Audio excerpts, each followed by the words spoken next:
Hi, I'm Dr. Jamil Sayed, and on this podcast, we're going to talk about some deep stuff.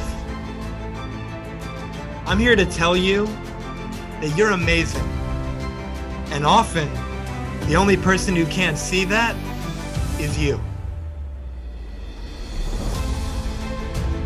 No matter who you are, what you do, or where you're from, there's greatness in you. Let's talk about it. Hey everyone, I'm Dr. Jamil Sayed, and welcome to the Transformation Starts Today podcast, where I interview leaders, champions, and high performers from all walks of life as they share their story, the lessons they've learned along the way, and empowering perspectives to help you create an extraordinary life without regret, starting today. Today we have with us Damion Lupo. Damion Lupo is a seasoned entrepreneur who has launched and grown over 70 companies from $0 to $100 million throughout a remarkable 25-year journey. In addition to being a prolific author with 12 published books, Damion is celebrated for his extraordinary achievements in building multiple companies from the ground up, many of which have reached 7, 8, and even 9-figure valuations. Despite a significant setback that saw him lose a $20 million portfolio at the age of 30, Damion's resilience and determination led him to not only overcome homelessness, but also rebuild his wealth beyond 9 figures. Today, he is a driving force in transforming the retirement landscape with his groundbreaking retirement plan system and revolutionizing the home and apartment construction industry through his pioneering work with Frametec. Damion, welcome to the show. So great to be here. Thank you so much for having me. Yeah, absolutely. We were just connecting a little bit before the show, and you're in Sedona, I'm in New York, and I spent a lot of time in Sedona in my life, and it's such a beautiful location. And it's funny, like Arizona summers, people hear all about those. And when I lived there, coming from New York, I always heard people say the dry heat. I didn't know what that meant other than like an oven. And then I got used to this 115, 120 degree weather, but it sounds worse than it is. I think I got used to it after a couple of years, and it was somewhat enjoyable, but you were at a little higher elevation than I'm at, so closer to the sun. I'm definitely closer to the sun. It's funny what we can get used to as humans, like the different environments people are in, both physically, like I grew up in Alaska, and then environmentally, just the psychology of somebody that's, for example, in an abusive relationship. We can get used to being beaten mentally or physically. Like there's all these different things we can get used to. We can also get used to and adapt to environments where we actually, the only thing that makes sense is abundance and success. And like, it's really interesting what humans are capable of doing with our frontal lobe. Yeah, absolutely. And what a transition from Alaska to the desert. Literally the opposite. And it's and when I left Alaska about 25 years ago, I was working in the Arctic Circle, dodging polar bears, not figuratively, but literally, because if you bump into one, they will eat you. And every day I had to make sure they weren't close to the trash when I was taking it out. And I left there dodging polar bears when it was 80 below zero, and came to Arizona. It was 70 above, and my body went into shock. Yeah, you go from dodging polar bears, dodging scorpions. Exactly. The only problem is you can't really see the scorpions. They're just there, but the polar bears, at least you can see them from a distance. Yeah, I've had a couple of my own scorpion encounters to live through. And so let's dive in then. So for our listeners, they don't know you yet, they haven't heard your story. Can you please share with us who you are, what led you to where you are today, and what inspired you to do what you do? Yeah, so I was thinking about just like the backstory and what I realized, and I've never thought of it this way before, but really, I was always anti being told what to do. I was very much a disruptor and pushed against the follow the rules kind of stuff. I was an entrepreneur as a kid. Started off when I was 11, building a business that hired my parents because they told me we were broke, and I thought that was a stupid concept. So I was doing these things, and then I transitioned away from the school system because when I was in college, the second time I got thrown out because I started a business there, put the bookstore on campus out of business. And I went off, and what I realized is, and this is new to really have this realization, I'm really a recovering addict. And I didn't really think about it until you and I were having a chat before we started recording. But the addiction was about money and more. And it was because there was this need I had to show success, to prove something, to validate my own worth. And it didn't matter how much it was. Like I went out and started doing real estate in the 2000s, buying houses and doing these deals, made millions of dollars, never really enough. And ultimately my ego drove me off a cliff. It was all me. And at the time I was like, this is the economy's fault. It's Barack Obama's fault. It was like everybody else's fault except for me. And in 2008, lost $25 million, was homeless. In fact, I lost my girlfriend, my dog, my house. I should have moved to Nashville because it would have been a perfect country song. Like I could have gone there and run with it. But that was the beginning of the transformation, and it took years to go through that. But it was based on this very primal need for recognition, and following the basic human needs of significance and love and connection, and all these things. I was searching and chasing those through money, and I had to go through that process. And it was actually an incredible gift wrapped up in a whole lot of pain for a few years. And that was how it started. And then it led to what's happened the last decade. But it took 10, 15 years of, and nobody, I don't think anybody loves hearing the story of, okay, so the secret to success is 25 years of pain and chaos. Like that's probably not very appealing. But I can tell you that when you learn those things and you model them, you can compress 25 years, decades into years, and it really does give you leverage. Whereas my ego prevented me from doing that. I needed to go through the whole damn period, which is not necessarily the best way. Sometimes it's the only way. I think that it's useful to try to model instead of doing everything yourself. Absolutely. So much there to dive into. Thank you for sharing all that. I took a couple of notes based on what came up for me when you shared that. The first thing that I'd love to bring up and have a conversation about and see how our audience can benefit from it as well. You said growing up, I was anti being told what to do. And I think that there's so much power there that on the one hand, there's a balance, of course. And on the one hand, especially when we're a child, maybe they've got perspective we don't have, or they've seen things we haven't seen. They know things we don't know, and listening to them could actually really help. And there's times where we listen to other people who don't necessarily have our best interest at heart. And we listen to other people when they're actually wrong. And so that goes to the second part about, you said, I love this. There was a story growing up that we are broke. And you said, I thought that was a stupid concept. And I think that is brilliant because it comes from this space of, I have a mastermind that I run every week. And we were just having our call today. And one of the things that came up in that call is this idea that language creates, and the way you speak about your world, that becomes your world. And so what spells are you casting over your life with your language? And so if the spell on the family being casted is we are broke, we aren't successful, we don't have what it takes, whatever the limitation story is, consciously or not, we adopt that story if we're not careful, if we don't reject it. And so that idea of, well, I thought that was a stupid concept. So I was starting businesses and I was putting the bookstore out of business and I was doing all this stuff. And the beauty is that this is an inspiring opportunity for everyone to realize, yeah, we don't all think that way, but we all can think that way. And so and you don't have to think that way, but it comes from that mindset of where am I buying into a story of limitation about my abilities, about what my kids are capable of, what my family's capable of, because I haven't done it. Where am I projecting that out onto maybe my kids and what they can do, etc. But not being willing to be told these are my limitations versus I'm going to decide what I want. And if it feels cool, if it feels aligned, I'm going to go for it. I'm going to see what happens. And there's a level of courage that's there that's so immense. Anything you'd like to share with that? Yeah, I think there's a mix of courage and chaos that's driven. So some of it is just, and maybe back then, and who knows, maybe today, there's some type of narcissism involved in the courage where you feel invincible, especially in our 20s. But it can keep going where you almost need a part of that. Like there's this edge of confidence that turns into arrogance, but it's dependent on the perspective of who's looking, whether it's yourself or somebody else. And I always thought I'm really confident. Other people look at me like he's a jackass. And I'm sure that it's all there. And one of the things is we kind of been touching on this, but I remember back probably about 22, 23 years ago, I was at a party with Robert Kiyosaki, who wrote Rich Dad Poor Dad. And I was listening to him, we were chatting, and one of the things he said there and many other times was, if you tell yourself you're broke, your brain will stop. It won't actually go figure out a way. He said, instead of saying I can't afford something, ask yourself, how can I afford it? So I was like, that's a really good idea. So I would just go out there and say, how can I do whatever I'm wanting to do? How can I make this work? And it was a really interesting way to open space for the creative genius and for all these acts of providence to show up. The thing I learned years later after I'd gone broke, like and off a cliff and was homeless, I was like, maybe I should have added another question. Should I do this? Because our capability and capacity as humans is immense. there's very little that we can't do. I mean, we can't turn ourselves into a kangaroo, contrary to popular opinion. Can't do that. But there's very little that we can't go and accomplish.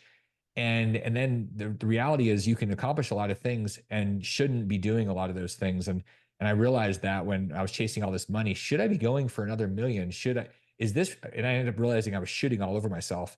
And so that was a really helpful thing to understand. And that's again part of the transformation, asking the question on the other side of it. You don't have to go through all this stuff. You can say, okay, without going broke, what's a question I could ask? And the question I started asking after a couple of years of denial, the cycle of grief, and this whole thing I was doing after losing all this money and everything, I asked the question, what is true? And through therapy and coaching for a couple of years, one question every week, and then I would go and spend hours a week studying that, thinking, peeling back layers.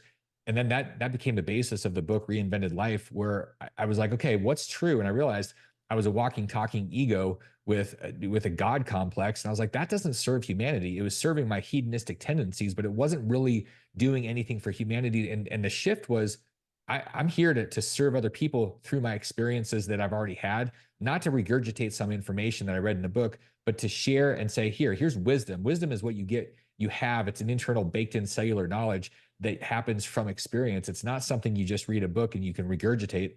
I was like, wow, you know what? People need that. I need it. I don't want to just hear somebody telling me what they read in college. I want to know what they've had a firsthand experience with, because I'll trust it. And I think we all do to a large extent. And so that was really the shift. But it was freaking painful to go through that process, because I realized, man, I've been a complete a-hole to a lot of people, because it was Damion centered versus, service centered. Yeah, absolutely. And thank you for sharing that. And this idea that some people could listen to your story or anyone's story in a similar, let's say, level of financial success and career success situation. And if they come from that space of, well, egoic, arrogant, stuff like that, there's a couple of distinctions that I'd love to share with our audience. And so you mentioned that my ego drove me off a cliff. And so first, there's a distinction between having a healthy ego and being egotistical. There's people who think that ego is bad. My own paradigm, ego isn't bad. Ego is your individuated sense of self. There's nothing good or bad about ego. Ego just is. Anyone who's alive has an ego. Then the question, ego is what I would call me. Like ego is the me. Then egotistical, though, is the I'm better than other people. Egotistical is the, like you said, the God complex, like the grandiose like perspective of the self that is looking down on the little people, however we want to internalize that with ourselves. But I think it's very different when we can crank up that level of self-esteem and self-belief and self-worth. And if I were to say, you have a goal, you have a dream, whatever that is, and let's say somebody told you, this really mattered to you. This was like your heart and spirit is all you wanted to do in your life. And somebody says, only 1 in a million people are going to succeed at that. There is value in my paradigm for you to congruently be able to say, I'm the one. Because think about it, it's not about like positive thinking.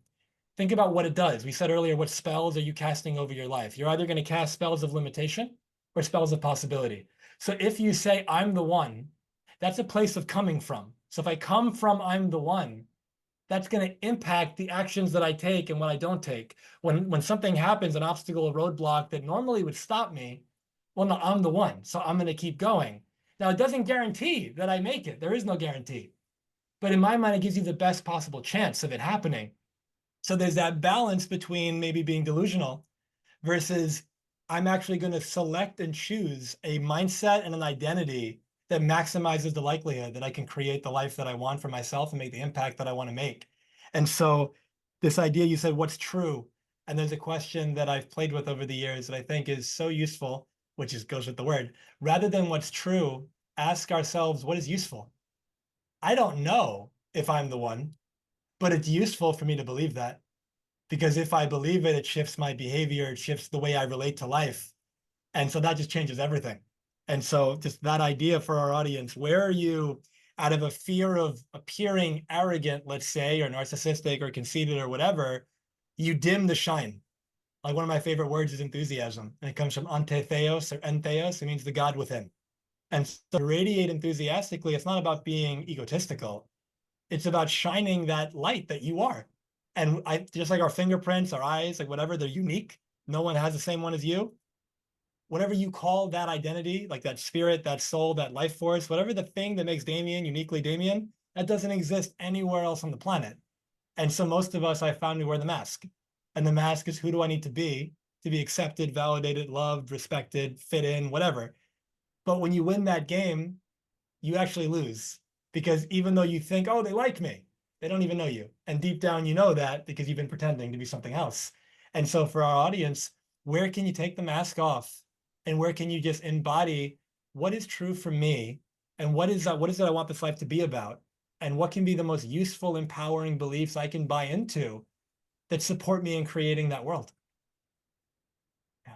This reminds me of part of the conversation 14 years ago where I was talking with Frank, who's the therapist coach, and ended up we did a lot of martial arts together for many years, and even went to Tibet together.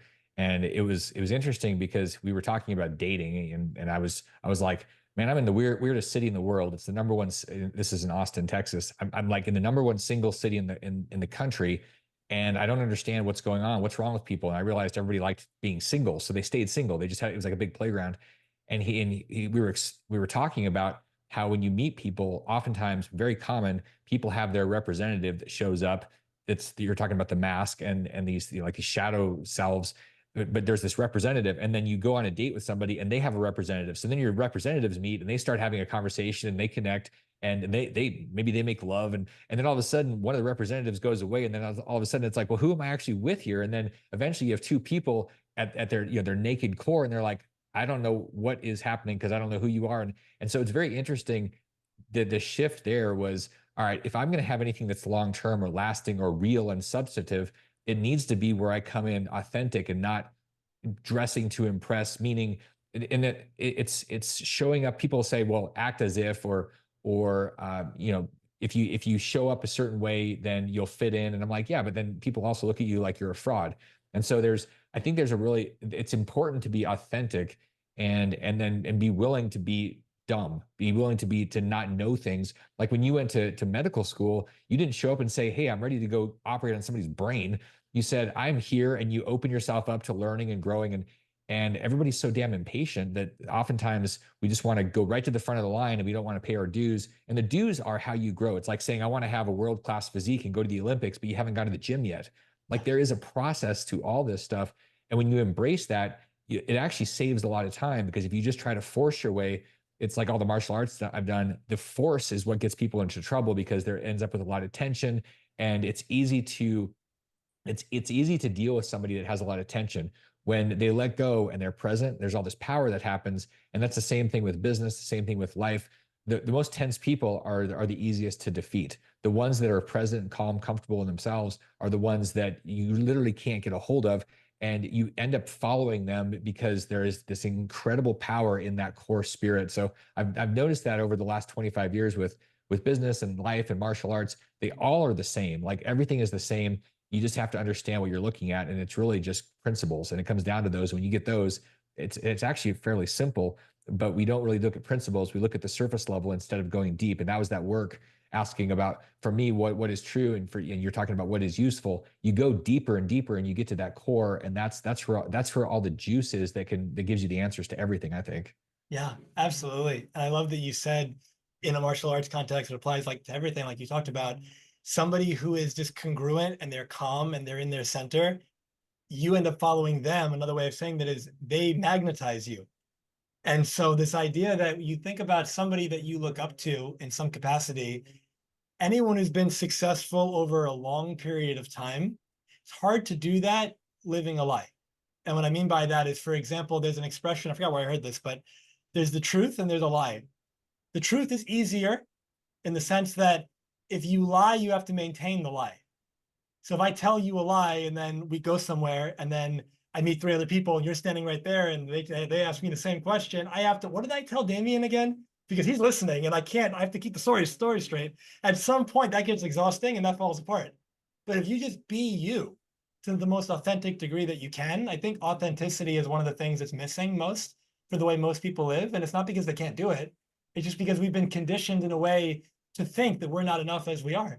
And we're conditioned to be afraid of, I don't have it all figured out. And if somebody sees that, there's the imposter syndrome kind of thing. And so I have to pretend to look like I got it all figured out when nobody does.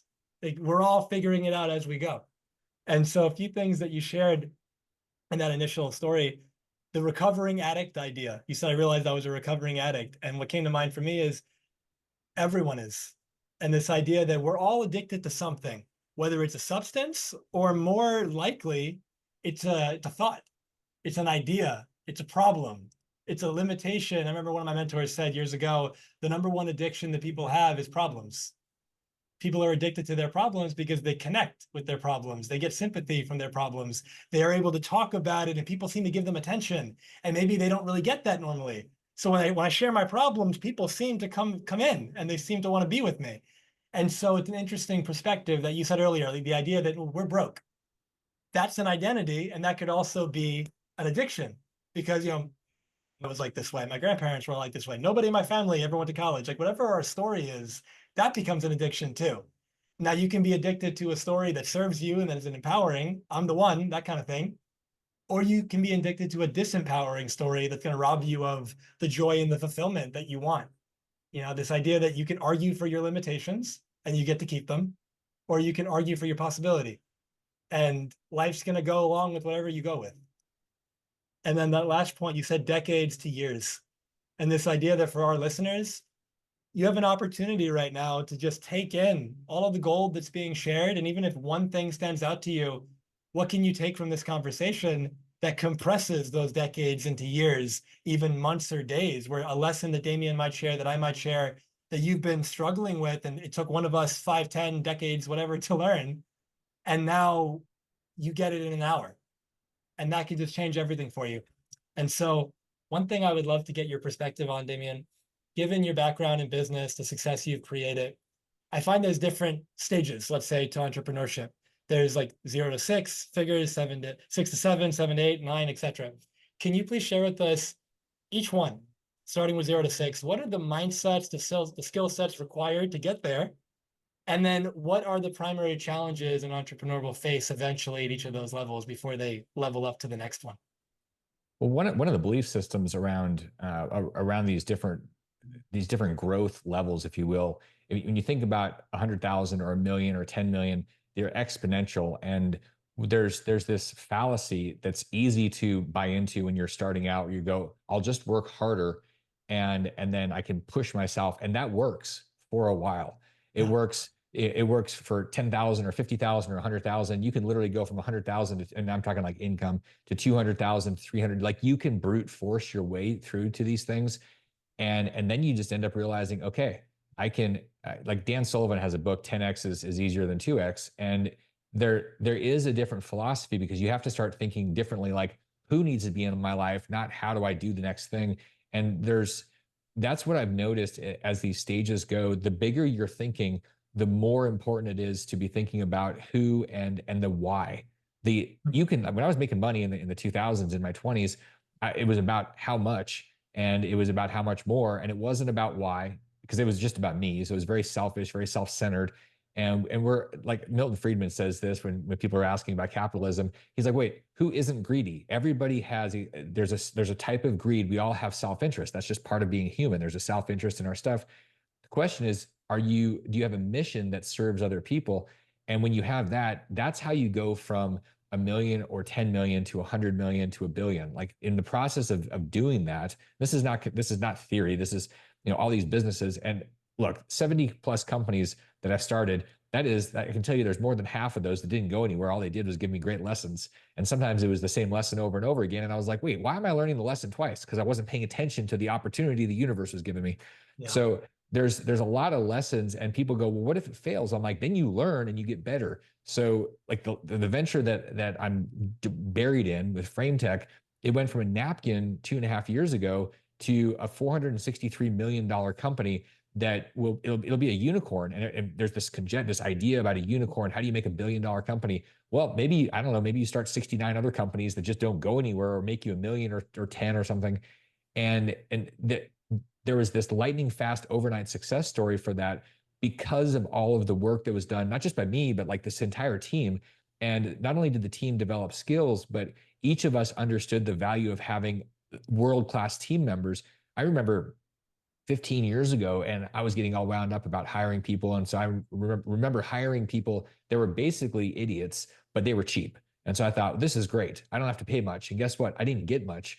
And it prevented me from going from a million to 10 or 20 or 100 because I had people, and the companies and organizations organizationally, you might have vision, but if you have a weak team, it tends to be that you fall down to the level of your weakest link in many cases. You really need, if you're going to have a world-class organization with world-class impact, you have to have an exclusivity that this is an A+ team.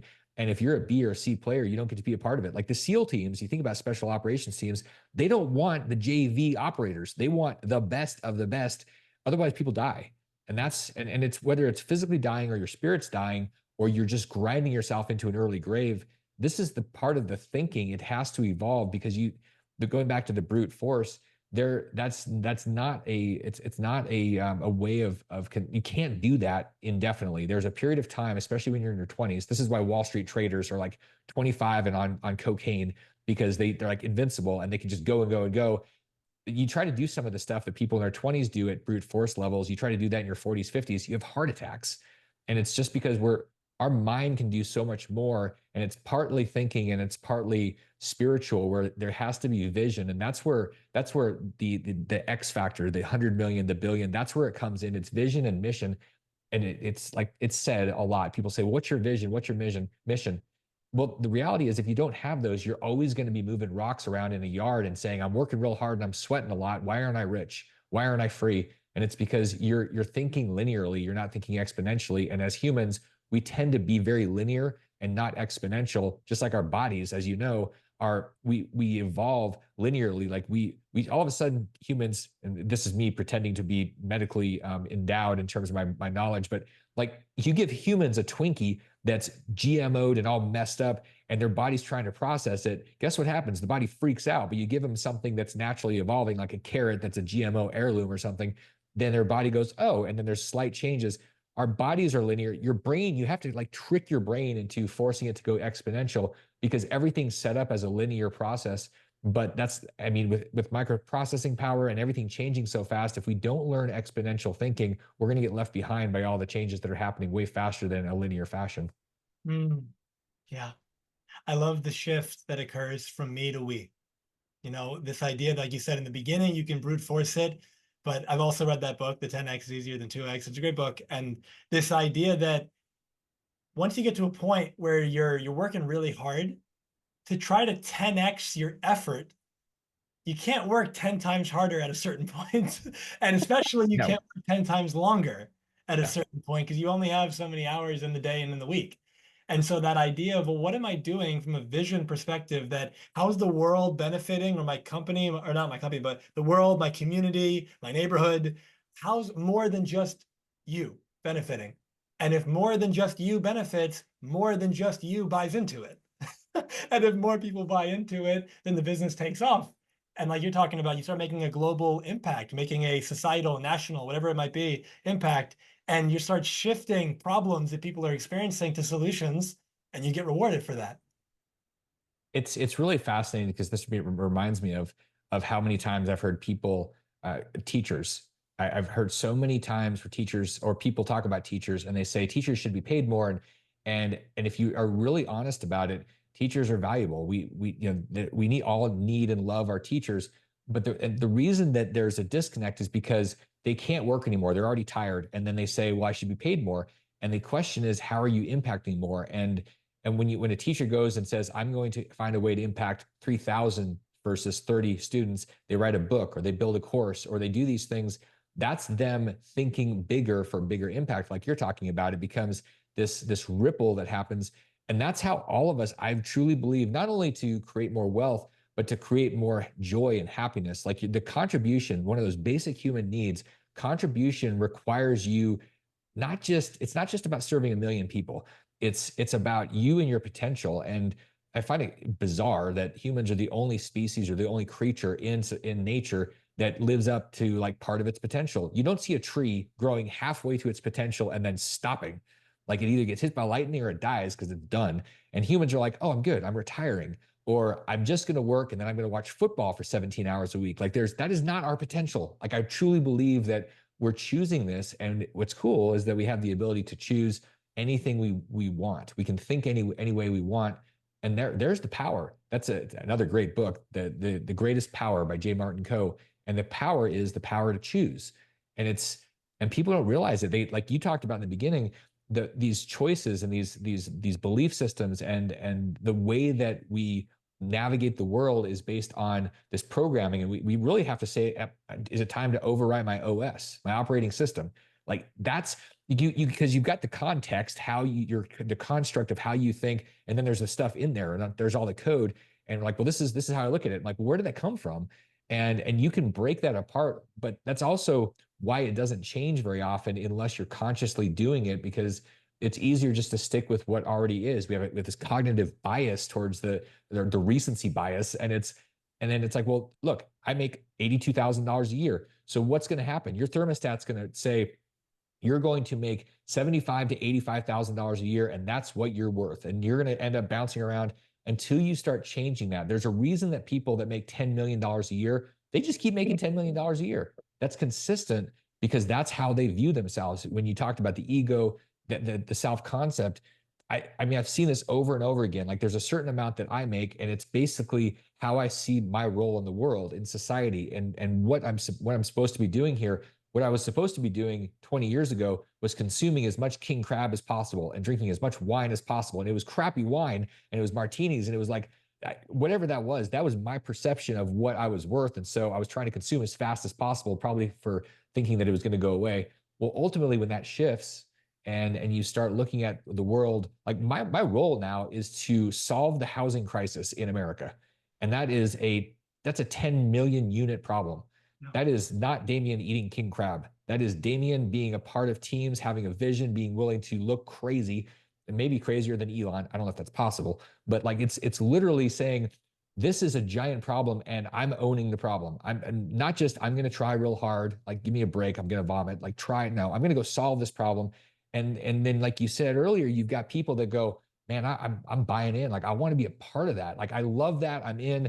And it's the providence. There's once you're committed to this thing that's so serving, that's so outside of yourself, all these amazing magical things happen, the resources and the people, and then there's momentum, and then you get caught in a river and you're like, wow, this is a rapid, it's like level 7 rapid. What is this thing? And that's because you've got something that's so big, which we're all capable of if we give ourselves permission to do it. Yeah. Yeah, that's amazing. And this idea that solving the housing crisis, and this goes to, like you said, having a vision, mission, purpose. If our listeners will just question right now, what is it that I'm up to in the world? And keep in mind, again, there's no good, bad, right, wrong here. There's you do you. Don't live my life or Damien's life. Like, what's the life that you authentically want to live and experience? But the thing is, we live in a world and a society that they've got some rules. There's some ways that the game works. And so there's an old expression like the numbers don't lie. Like whether you step on a scale or whether your pants don't fit or whatever it is, like the numbers don't lie. And so in a similar way, think of it like this. You mentioned the teacher example. So no matter what we do, there's how many people are you impacting directly? This could be a lot of people, or it could be a little bit of people. And there's no, again, no better or worse with that, but it just is what it is. Then there's to what depth? Are you doing like superficial kind of work? And or like where you kind of like, for example, you could say something like a Netflix service. They serve a lot of people in a relatively small way. Like they give you access to TV shows and stuff. Now, you can have beautiful experiences with that, but from a how's it changing your life perspective, it's more like a minor problem, but they're solving it for a billion people or whatever it is.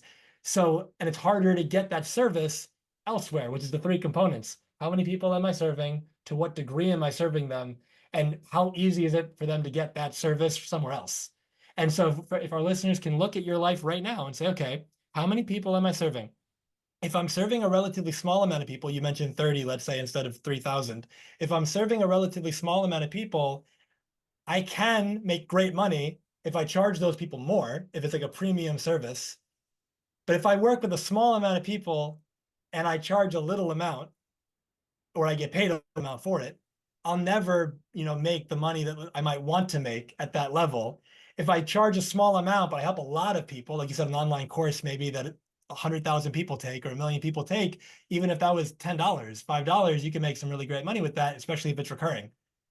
And so just get clear on what's the sandbox I want to play in. Do I want to impact a lot of people in a big way, a lot of people in a relatively small way, a small amount of people in a massive big way? And then the last option, which I wouldn't recommend, is a small amount of people in a small way. There's a guy that some people have, he's long since passed away 40 years ago. His name was Buckminster Fuller, probably and you're shaking your head like, yeah, there's like, if you want to know who was probably the smartest human being on earth in the 20th century, that's what Einstein's opinion was, that Bucky was the guy. And there's a concept that I learned studying Bucky. And by the way, if you ever try to read Bucky's books, his easiest one is Critical Path. And I got like 3 pages into it and had no idea what was happening. So I had to have interpreters for Bucky. But there's this concept called ephemeralization, which is doing more with less, to the point where you do everything with nothing. And to make that make sense, it's about finding ways to deliver more value, and you're doing more and more for less and less. Like it's like the ultimate fusion is the ultimate idea there, where you get unlimited energy with no input. And so the way I look at that and the way I interpret that for life and business, give you an example. I've got a mastermind I'm doing, and I do it. I give everything I've got. This is very Alex Hormozy, if anybody's familiar with Alex. You just give the best of what you got. I give it away. And is it a good business model? I do. I think so. And people are like, how do you not starve to death? Because we do have a human experience where there's this requirement for food and shelter and all these things. I think people get too wound up going, I'm going to give the best, but I better get paid for it today. And when you start seeing a vision and you start giving and you like find these ways, what happens is these offspring happen, where you start building up incredible trust and community, and all these amazing things happen when you're just doing brute force. I'm going to sell something, I'm going to make money. If that's the energy you're giving off, it's a lot harder. And so if in whatever capacity that is, when you find the ways to serve more people and you give it, I think there's some magic that can happen. And that's a lot. There's a lot of different forms. I was thinking about one of the things that I was having a hard time with, because I make my money in business and in manufacturing and private equity and like all these companies. My core business is not necessarily in education, but I love it. So how do I serve more people? Well, I have no barrier to entry. Everybody can access it, and I'm going to give everything I got and the best of what I've got. And then people are like, we want more. Like, what else you got? If you're giving us all your best stuff for free. I mean, this is what Alex talks about. To give everybody your best stuff. People are like, I want to hold my best stuff back. Like, no, give the best of you to society. Not only does it serve society and you'll have this amazing side effect, but you're going to feel you're going to be open to growing faster when you're not trying to hold things in. It's like, I'm going to partially love people. I'm going to hold the best back for later. That's like the dumbest idea I've ever heard myself say, that anybody would do that. I've done it, so I know it's possible. And it's like, why would you do that? Just give it all. And I think that's where like there's divine providence that happens when you start acting that way, through this idea of ephemeralization and being open-hearted and giving everything you got. I'm hopeful that more people do that, and they have the trust in how the universe and God works, that they're willing to step into that space. Because I think that's where the happiness and joy really is. It's letting go. And it's actually sort of very Buddhist, because this is philosophy I followed for many years. Buddhism, in the idea of being non-attached, the philosophy of non-attachment, being open and unattached. We get very attached with, this is how it's supposed to be. First off, the market doesn't care how it's supposed to be. It just is. Like you said, it is what it is. So when you're open and you're giving and you're loving and you're not attached, life changes in a very, very positive way. And then that's like one of the things that took a long time for me to really get, because I was so attached and like trying to control everything. And I can tell you, I promise, that is not a good philosophy for life. Yeah, yeah. I've also found that the energy that you put out is what comes back. It doesn't come back necessarily from the person you put it out to, but the Right. energy you put out is what comes back. But in a similar way, that mastermind I was talking about earlier, another concept we talked about is, it's not the word necessarily that matters. It's what's called the internal representation, or the thought process, the mindset behind the word. So it's not about being the language police. Oh, don't say that. That's a bad word. It's, what does that word mean to you? So in a similar way, the energy you put out is what comes back. So let's say someone's giving out what they think is their best stuff. But it's not just that. It's with what energy are you doing that? With what intention are you doing that? If you're doing it, like you said, with and I better get this back like as soon as possible in like avalanches of abundance, that level of attachment will, in my experience, prevent you from experiencing that. And you're going to have a lot of resentment and frustration that's going to build up because you think that I'm giving and I'm not receiving. You're not actually giving. You're doing it with an intention of trading. Correct. And that's different. And if we give, though, without the intention of receiving, but we're open to receiving, but we give as much as we possibly can in the most valuable way we possibly can, the energy has to come back. Because one of my mentors taught me this word, the Latin for revenue in Latin is revenire. And revenire means the return or the return flow. So if you want your revenue to go up, it has to return. But how can it return if it didn't go out? It's got to go out first to come back. And the more it goes out, the more it will come back. Yeah. It's this, to me, this is this is one of the missing elements. Fortunately, we have podcasts and we have YouTube and these things, but this is like the missing element. It's the opposite of this is taught. And unfortunately, I think that a lot of things are heading in the wrong direction with this idea of entitlement, that we're owed something or entitled it's because we exist. And a great example of that is like you live where I grew up in Alaska. You're there and you're cold and you say, I'm going to tell that fireplace that I deserve heat and it should give me heat.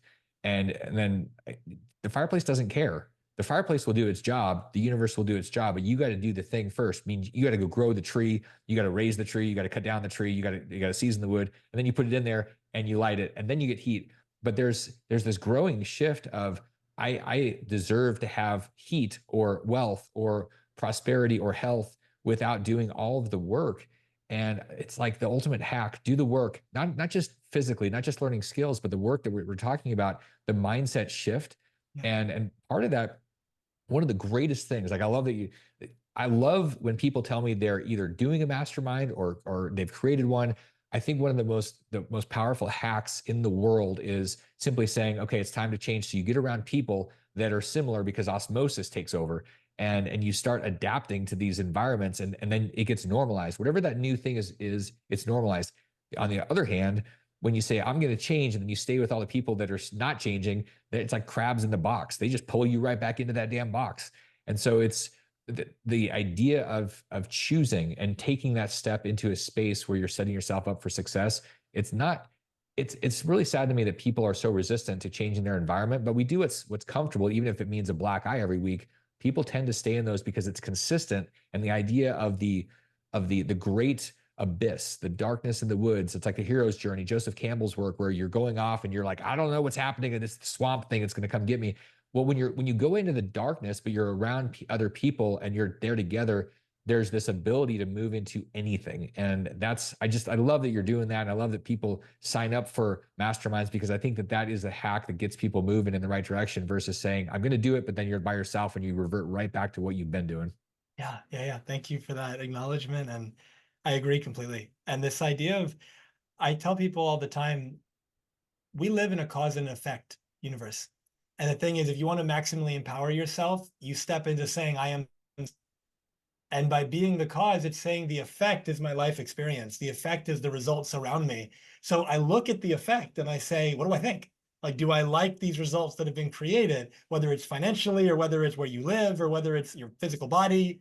And if you don't, what happens next is up to you. If you shift into the blaming mode, it's not me, it's all this. Yeah, there's other people out there and there are external circumstances that could even have a big influence. And yet there are people who've had those same external influences and they still found a way to make it happen. So then the question becomes, what if I stepped into being the cause? I'm reminded of this story. Well, before I share that, you talked about like the firewood kind of thing. So there's something that I want, and I could say I deserve it. I make a distinction, which I'm just going to reword in this moment, different than I usually say it, but this idea that there is your human side, let's say, and then there's, in my paradigm at least, there's like more of like your true self. And your true self would be the animating force. It would be the I instead of the me. You might call it a spirit, a soul, like whatever you want to call that. That, in my paradigm, whole, perfect, and complete. That's I mean, the word deserving doesn't even make sense because it's kind of one with everything. But then there's your human side. And now in this 3D reality, in this physical existence, there's cause and effect. If you want a certain output, a certain result, there needs to be a cause that creates that effect. And if you don't say, I am the cause, then you're only going to get what you want randomly. If it happens to work out that way once in a while, it'll happen for you. But if you consistently want to get what you want, you have to be the cause. And it reminds me of this story. I heard it when I was a kid. I don't remember where. But this guy is in a apartment building or like an office building, one of the two. I think an office building, I think. And this alarm starts going off. This massive like tsunami is coming. And so everyone's running out of the building and they go like, Doug, come on, like whatever the guy's name is. And he goes, it's okay. God will save me. And so everyone's like, okay. And they run out. The water starts to come in. Doug goes upstairs to the second floor. Now the water's coming in quick. So he's next to the window and a boat comes by and they spot him and they go, sir, jump in. Like we have room. And he's like, it's okay. God will save me. Water starts going up past the window. He goes up to the third floor and now he's on the roof. The water's at his knees. A helicopter comes over him, drops down I almost said the umbrella, the ladder, drops down the ladder. And it says, sir, like, thank God we found you. Like, come on up. And then he goes, it's okay. God will save me. And then he drowns. And then he's in heaven. And he says, God, why didn't you save me? And God says, I sent you an alarm, a boat, a helicopter. Like, I gave you everything, but like, you had to use them. And so it's that idea that where are we waiting for another person or a situation or God or source or whatever label you want to use? Where are we waiting for someone else to do it for us? I was at a conference recently and the guy who ran it, he made this cool distinction where he said, where are you waiting for it to rain versus being a rainmaker? And if you're waiting for it to rain, you just sit there and you're passive and you're wondering when life's going to change. But a rainmaker makes it happen. And it's not about forcing, but it is about creating. And like, if I don't like my life the way it is right now, what am I willing to do about that?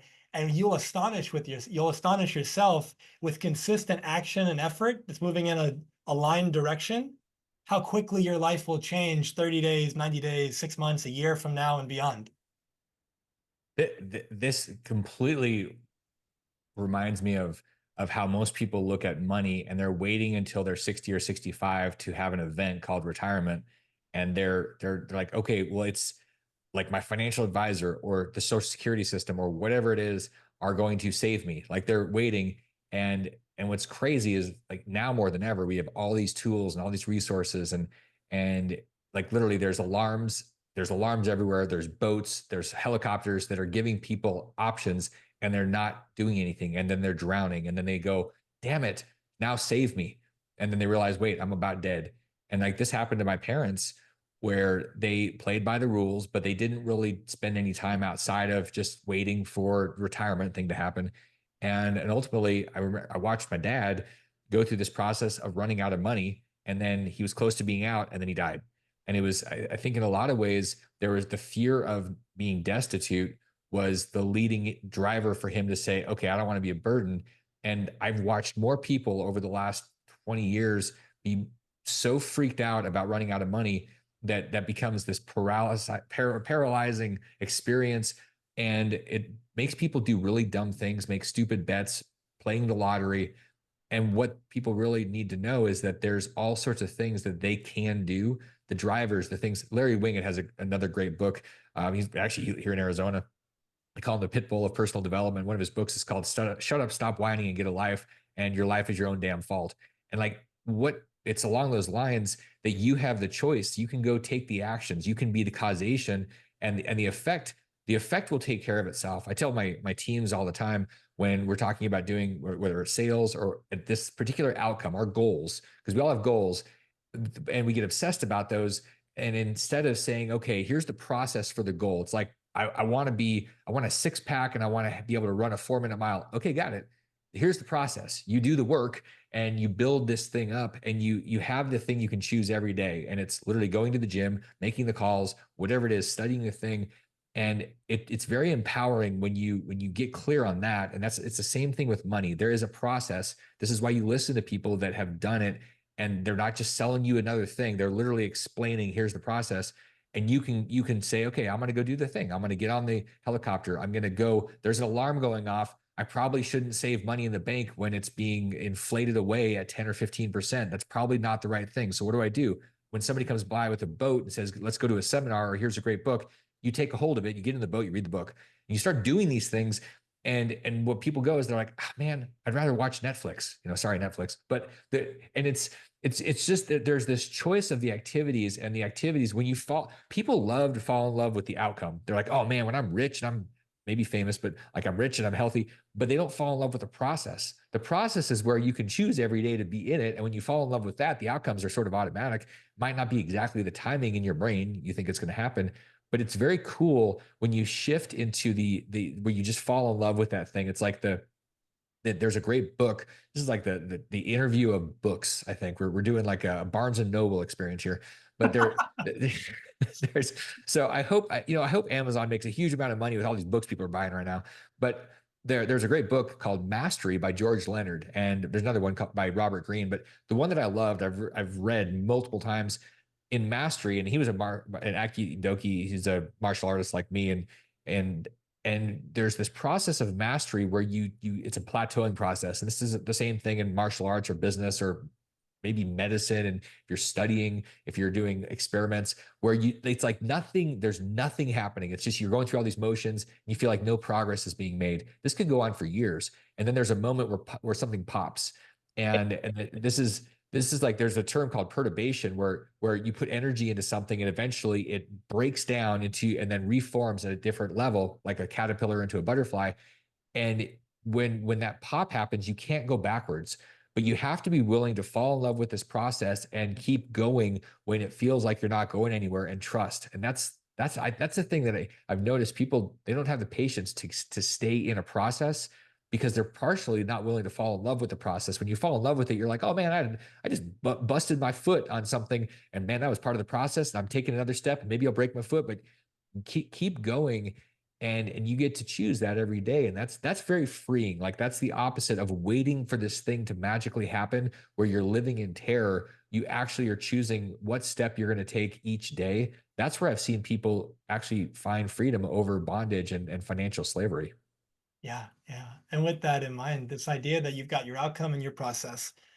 Now, if I were to say, let's say you have an outcome, and that outcome might be, it's really big, 20 years down the road, as an example, I could say, do you know for sure that you're going to live 20 years? And the answer to everyone is no. Like, doesn't matter what age you are, no one's sure. So then the question becomes, okay, can you create a process that you love enough that every day is a win, even if you never actually reach the outcome? Because the outcome is that meaningful for you, and the process is done in such a way that you love it and it's meaningful for you. It doesn't mean it's all the time, but you love it, it's meaningful for you, and it drives you. And where at that point you're not waking up, working, going to bed every day for 20 years to one day be successful. You're successful every day. And every day, because you get to define what success means to you. And something that came up for me that I wanted to ask you, given your story, given what you shared with us, at 30 years old, when you lost that $20 million portfolio, what were the struggles that you encountered with that? And what were the mindsets and actions that you took that built things back up for you? Well, the struggle is when money is your centerpiece and your God, and then it goes away. The question is what's meaningful, and it's very dark. It's very easy to go into a place of depression, which I was. I mean, there's easily suicidal thoughts. It's why money should never be the center. It should be a side effect, and that was my process going through it. So there's it's a funny process where first off you ignore it. You're like, oh, it didn't actually happen to me. You're like, Shaggy, wasn't me, didn't do it. And then when you're like, okay, well, I'll acknowledge it happened. So then you blame everybody. Like, I was definitely blaming the president, the economy, the Federal Reserve. I was probably blaming my parents. Like, when I was a kid, my parents did this, their fault. Like, there was absolutely no self-responsibility or ownership. And that was the process that it was, it's hard to go through anything that takes something away that you've connected to your identity and your security. Like, it all went away. And it all went away except I was still alive. And that was like one of the greatest gifts, because I went, oh, as I was going through this process, one of the things I realized was you losing money doesn't, it can't kill you. Like, it's not going to eat you. There's no, like, we have this fear as these primal, very weirdly non-evolving sometimes species, where we think something is still rustling in the bushes. Now in Alaska, this is kind of true. In Africa, where I was touring around, something in the bushes could eat you, like a lion or a bear. But for most people, they're afraid of the boogeyman, and the boogeyman isn't going to eat you, and being broke isn't going to eat you. What there's a like broke is, I mean, it's an experience, but what will kill you literally is being poor mindset, poor spirit. That's what will kill you. And it may not do it today, but over a period of time, and literally every day will feel like you're tiptoeing safely to death's door and you're not being eaten, but you're basically dying. And I had to move through that process and took help. Like that's one of the things that I realized that in 2008 and nine. I'm like, I don't know what to do.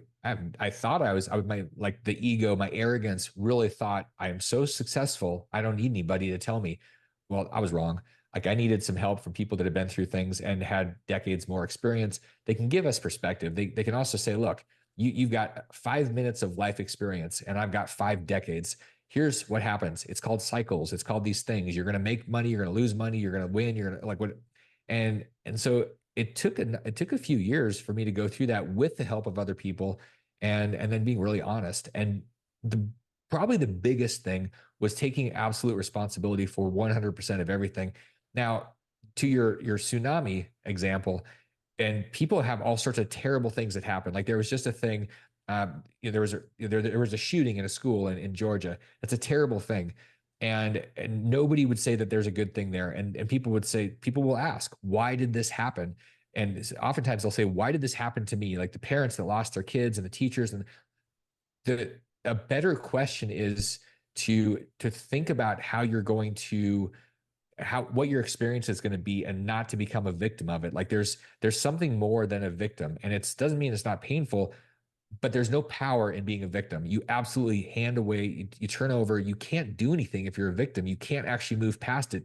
We've probably, people watching, listening, they've known people, maybe they have been the person that has the same trauma that they're reliving week after week, month after month, year after year. It's the same dumb story. And, I say dumb, but like 20 years ago when you had this experience, okay, part of the experience is to process it and to move forward, not to live in it like it's freaking Groundhog Day. That's where I think a lot of people get stuck, is they're living on a merry-go-round doing Groundhog Day. And to your point from earlier, people get attention.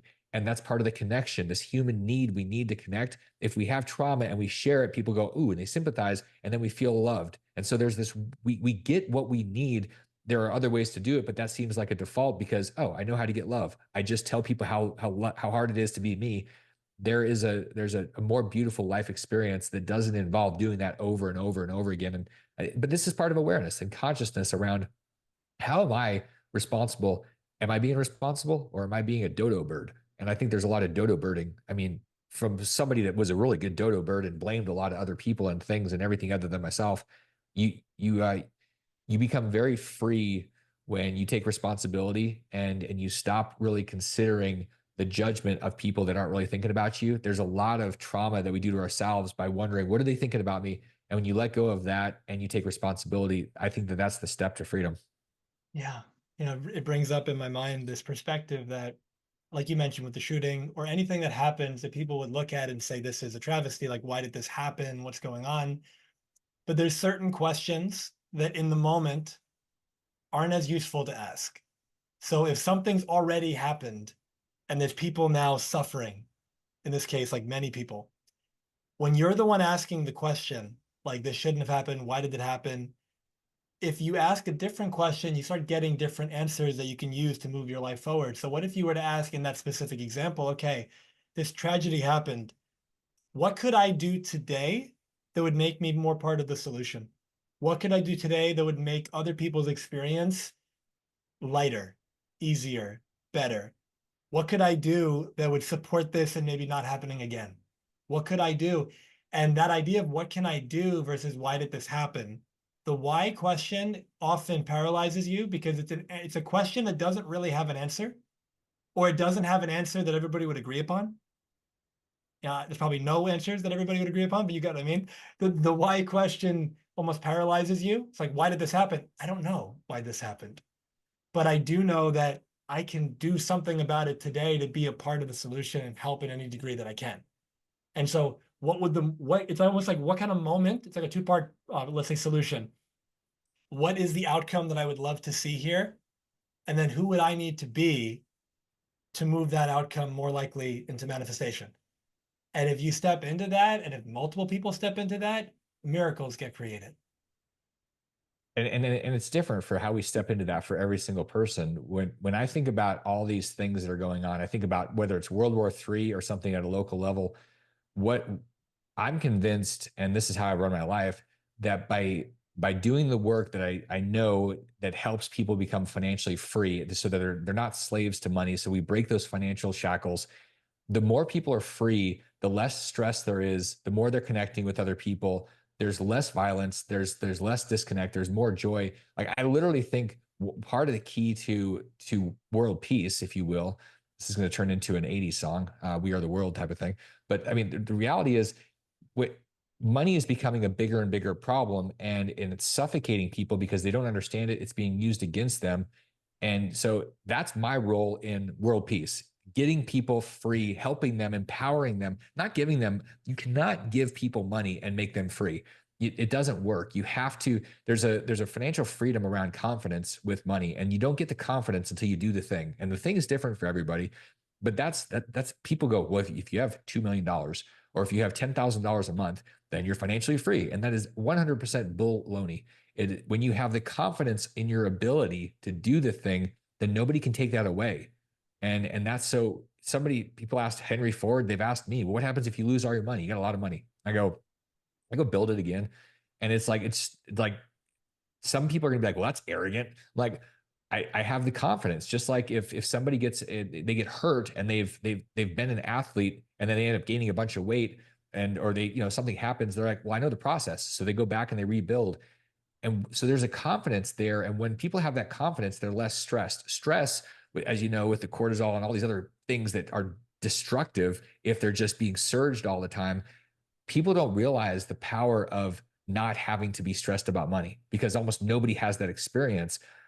And there's different problems with money, but the reality is, if you don't have enough money and you're worried about feeding yourself and your family and all these other things, which most people in society are, at least in Western society, they're so freaked out about that it stresses them out. And like, what happens? Like, now we have the average household is both, if there's partners, there's spouses, they're both working, they're not connecting, their kids never see them. Like, all these things are degrading in society. What is that from? It's from not understanding money and chasing money.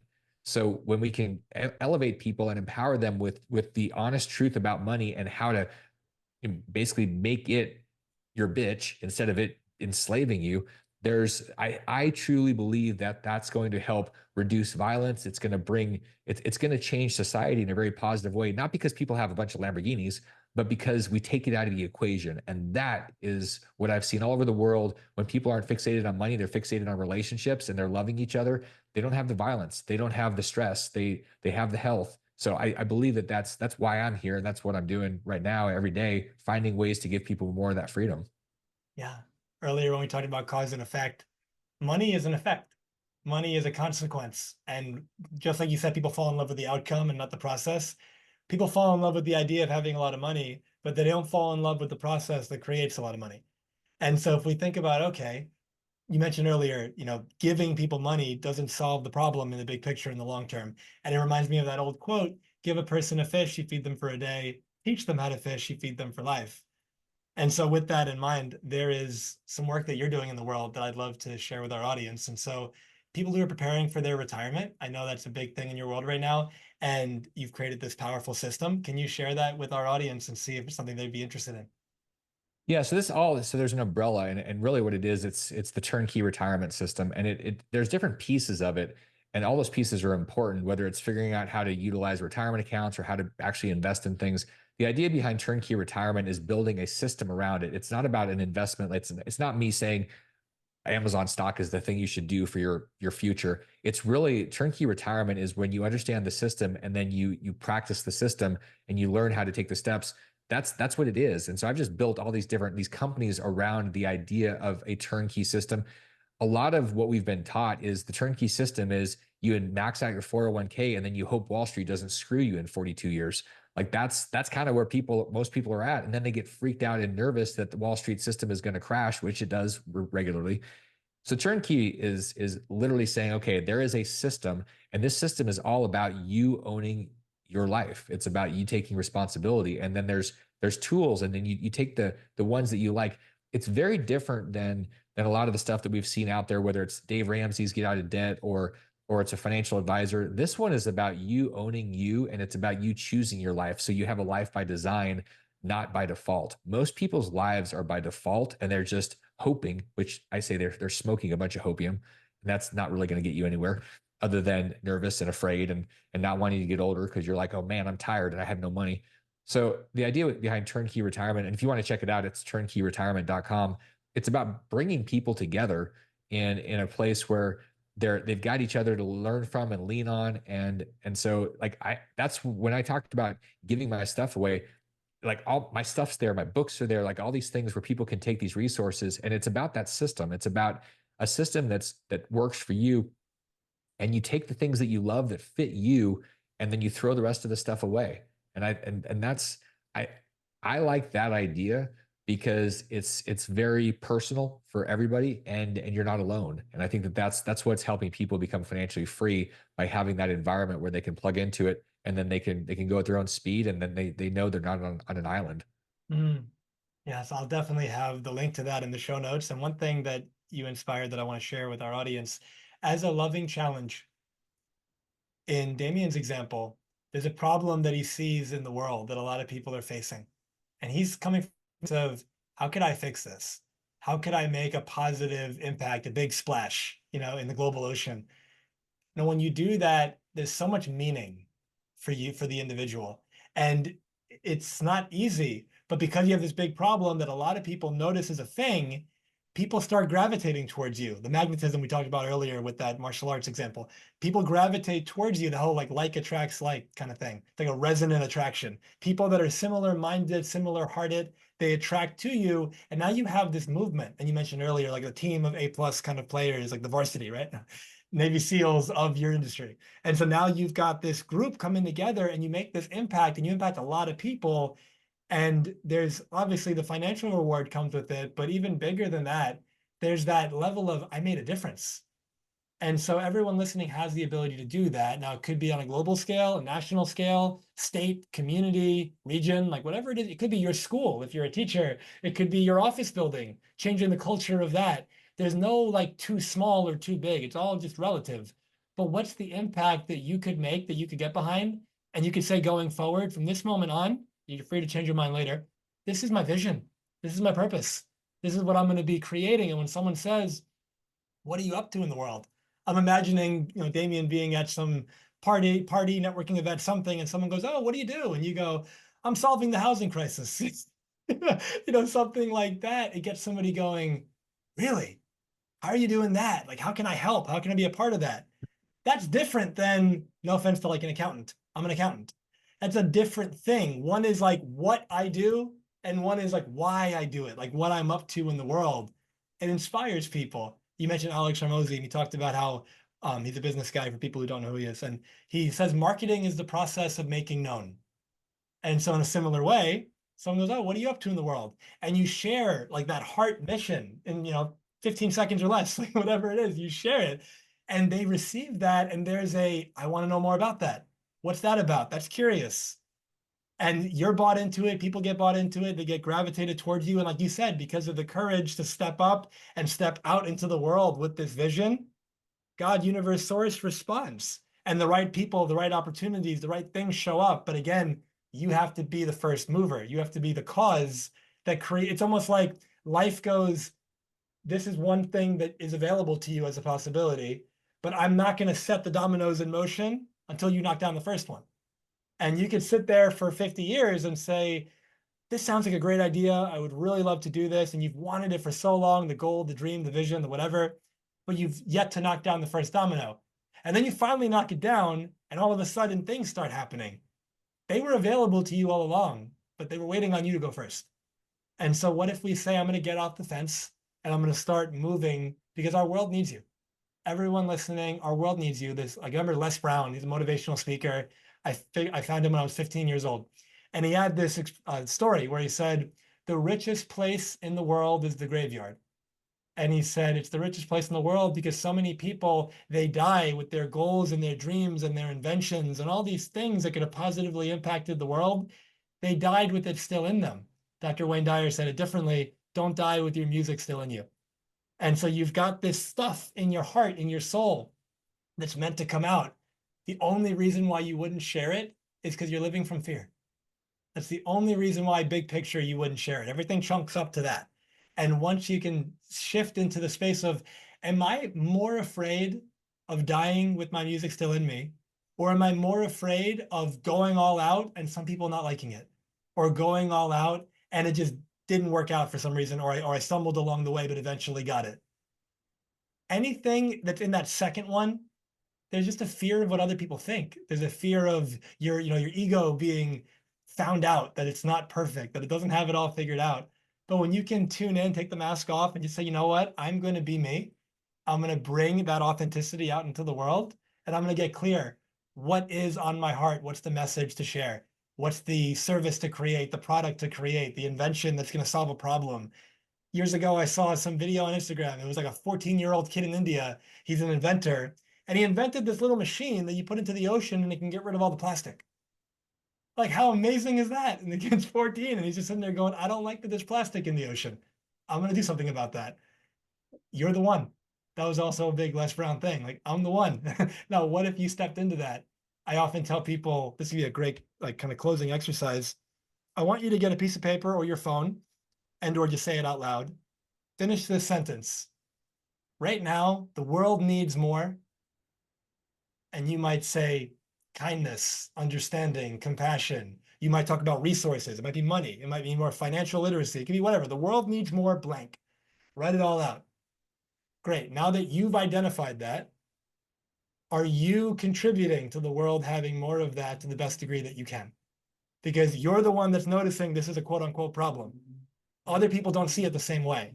So there's an expression like, if not you, who? And if not now, when? If you don't do it, the next person who doesn't think it's as big of a problem, they're not going to do anything about it. So the problem perpetuates. What if you buy into the belief, just an option? What if this is on my heart? What if this is concerning me? Because it's for me to do something about. And if you buy into that, again, is it true? I don't know. Is it useful? Yeah. It'll help you make the world a better place, and it'll help you have more meaning and create more of what you would consider fulfillment and success. And so that's just a message that I really want to share with our audience. And as we wrap up, Damion, the foundation of this podcast is to help people create an extraordinary life without regret. For everyone listening, how would you advise them to do that? Well, I'll give you a story about that. That's very personal. That I think it's relevant because everybody's going to be potentially facing something similar. Yeah. 10 years ago, when I got a call at the weekend of Thanksgiving, and it was actually a voicemail. I was in New Jersey, and sitting there, and I got this voicemail. And my dad said, "Hey, Damien, I got the test back. It's stage 4. I just want to let you know, and hope you had a great holiday." And I just lost it. And I went, "Oh man." Okay, so I flew from there to Texas to Alaska a couple days later, and I sat down. This was like the last time I really had a chance to sit down with my dad before he passed away a couple months later.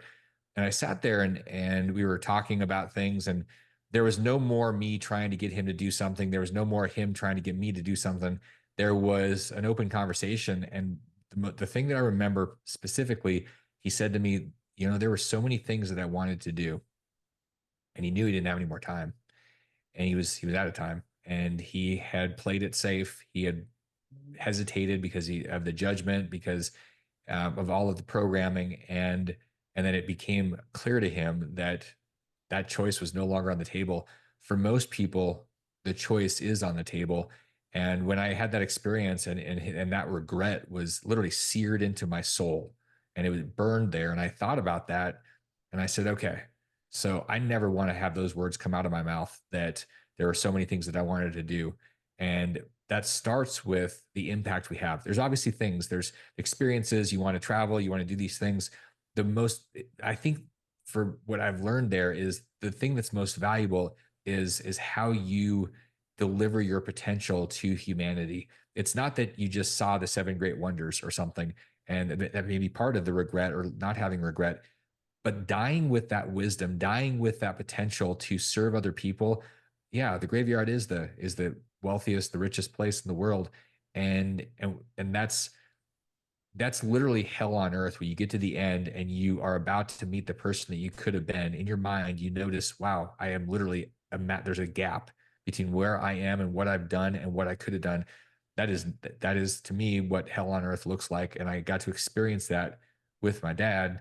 And I'm hopeful that people will say, you know what, I don't ever want to do that. That regret sounds terrible. That is not my life. And I'm in it. Maybe I'm heading there. I'm going to change course, do something. So at the end, instead of, oh, damn, it's, poof, that was amazing. And you're good. So beautiful. I have this energy, this emotion right now, like flooding through me. Thank you so much for sharing that and for being so authentic and vulnerable with us. And I had a very similar experience with my father in a different way that brought in a lot of regret for me. And there was this insight, this knowing from that moment on that life was going to be different. And so thank you so much for sharing what you shared. And if this was our audience's last chance to hear from you, for whatever the reason, what's the message on your heart you want to make sure you leave them with beyond what you just shared? The I often think about what I would tell myself 20 years ago, and I think it's a great thing to think back. I'm like, okay, if I was smart enough to know what I know now, and I'm going to say something similar 20 years from now, I'm going to go, man, you thought you knew something at 47, but you were dumb.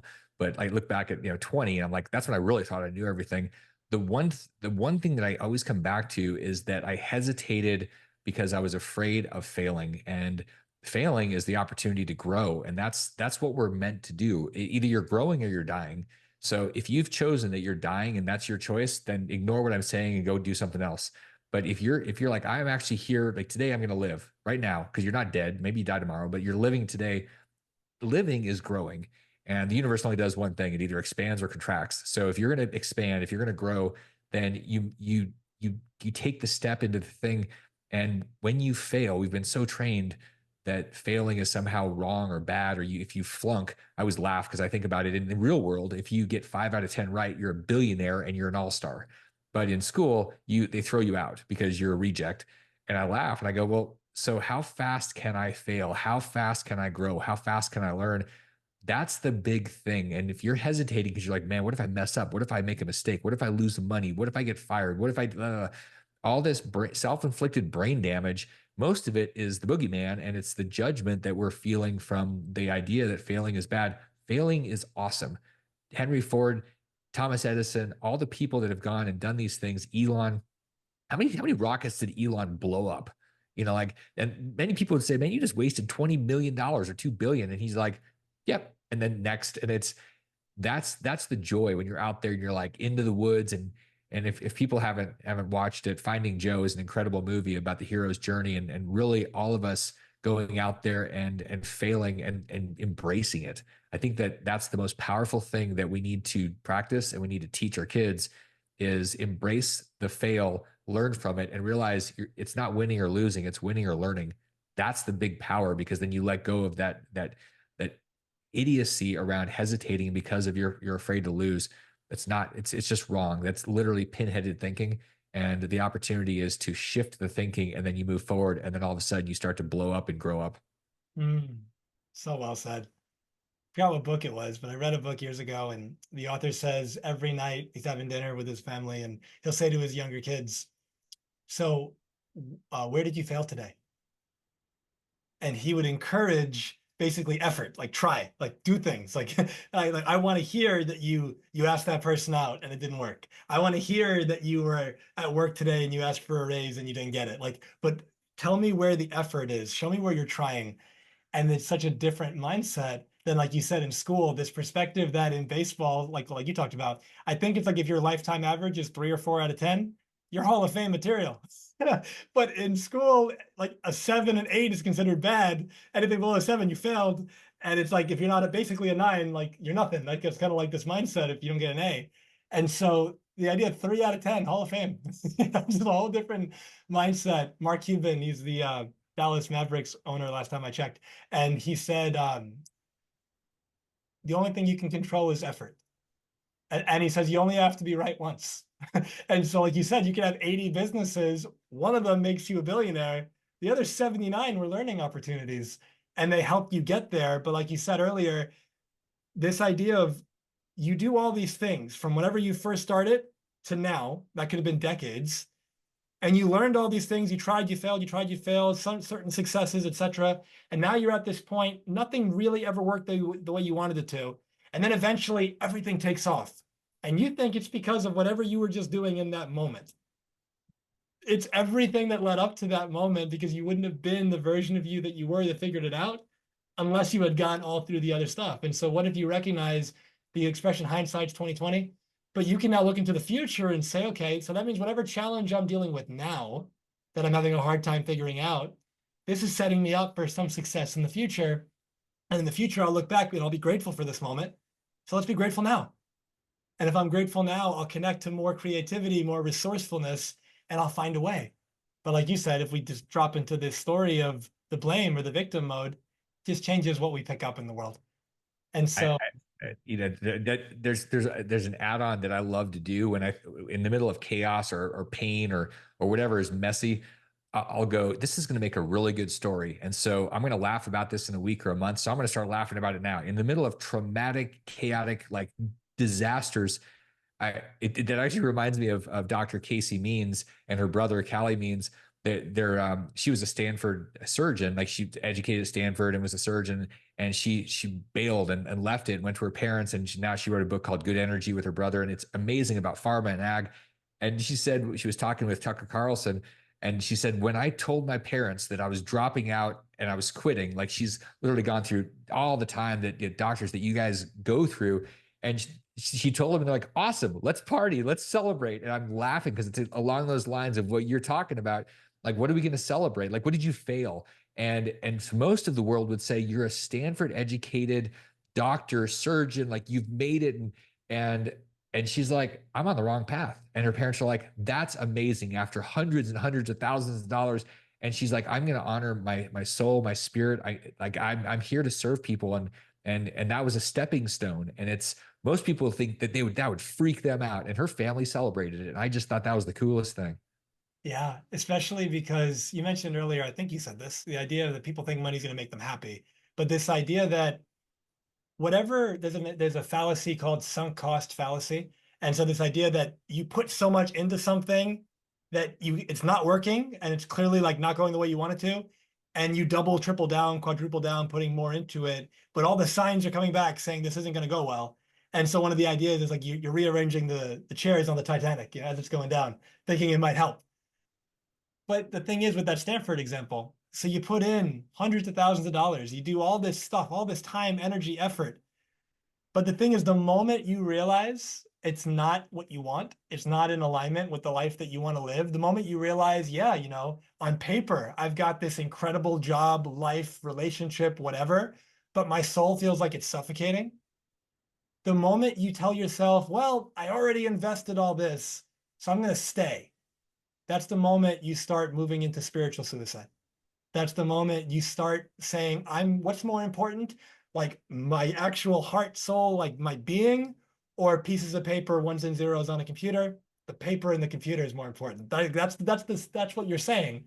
And yeah, it might be really difficult now to let go of something you put so much time into. But I often tell people say to me, quitting is bad. And I'll tell them, that's a story that you got told at some point. And there's a time where I would agree that quitting is bad.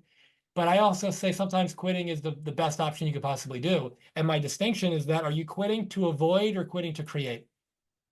Quitting to avoid for me is saying, you know what? Here's this thing, this goal, this dream, this thing I'm after, and I really want it. It would be so amazing. It would be like my life's dream if it happened. But it's hard. It's challenging. It's not working. I'm so frustrated. Maybe I should do something else. So you're quitting to avoid the uncomfortability, but deep down, you want that more than anything, which means you're going to have immense regret, more than likely. But quitting to create is saying, you know what? Here I am on this path, and for whatever the reason, it just hit me. This is no longer in alignment with the life that I want to live. This is not an expression of me anymore. And 5, 10, 20 years from now, I see the people, let's say, that are ahead of me in this industry, and I don't want that life. And given that I don't want that life and that this isn't important to me anymore, I'm going to quit this to do what I'm actually here to do at this stage of my life. That's the most encouraging thing I'd recommend you to do. And so rather than quitting is bad, what if we stepped into, I'm going to honor what's really coming up for me right now? And I'm going to think, what is the life that I want? And will the current path get me there? And if the answer is no, do I have the courage to change? Do I have the courage to do things differently? And again, no good, bad, right, wrong. If the answer is no, that's fine. It's your life. But then if you make that decision and then you look at everybody else and you put them down for not making that same decision, is that in integrity? Is that something that makes sense for you to do? And so with that being said, Damion, what is it that you're working on or towards now that's exciting you, that you're growing into, that's part of your living experience? I always say that any type of business, if you when business is the ultimate personal development program, and I've been a big fan of personal development for my whole adult life, even when I was in high school, and I somehow ended up signing up for Amway, and my parents freaked out and they said, "Why? No, this is all a fraud." And it was really interesting because there's a ton of value in being inside of network marketing, and I was growing. The personal development opportunity was great.